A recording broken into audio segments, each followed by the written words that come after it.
Programang ito ay rated SPG, striktong patnubay at gabay ng magulang ang kailangan. Pinahanda na nga ni Olga ang mga liham na pinagawa niya upang mas maniwala si Rigor na may anomalya talagang ginagawa ang mga namumuno sa koreksyonal. Sinabi ni Olga kina Don Julio at Ramon na ihanda niya na umano ang mga tao na kailangan makausap ni Ramon. Samantala dumating na nga ang araw ng paglaya ni Bubbles at nagpaalam na siya sa kanyang mga kaibigan sa loob ng selda.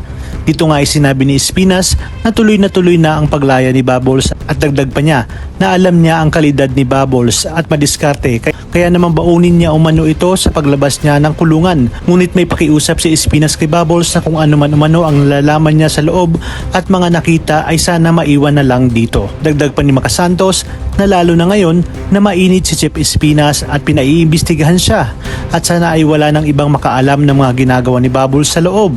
Nangako naman si Bubbles na wala siyang pagsasabihan at magtiwala nga si Espina kay Bubbles. Sa pag-alis nga ni Bubbles ay sinabi ni Makasantos kay Espinas na mukhang lulungkot ito sa pag-alis ni Bubbles.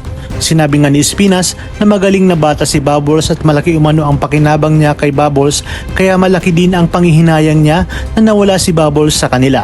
Habang papalabas nga si Bubbles sa koreksyonal ay nakatanaw naman itong si Olga di kalayuan at pinagmamasdan si Bubbles. Sinabi ni Olga sa kanyang sarili natutuwa siya at nakalaya na ang kanyang anak at ligtas na nga sa kapahamakan. Ayon pa kay Olga na hindi sa kulungan nararapat si Bubbles at magpapakilala din siya kay Bubbles balang araw.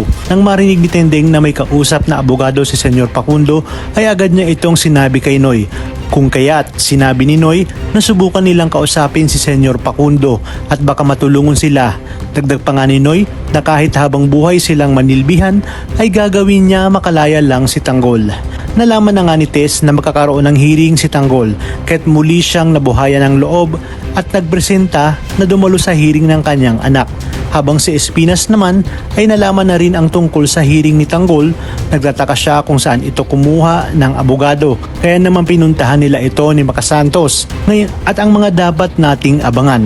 Nakauwi na nga si Bubbles sa kanila at may mga bagong karakter tayong makikilala.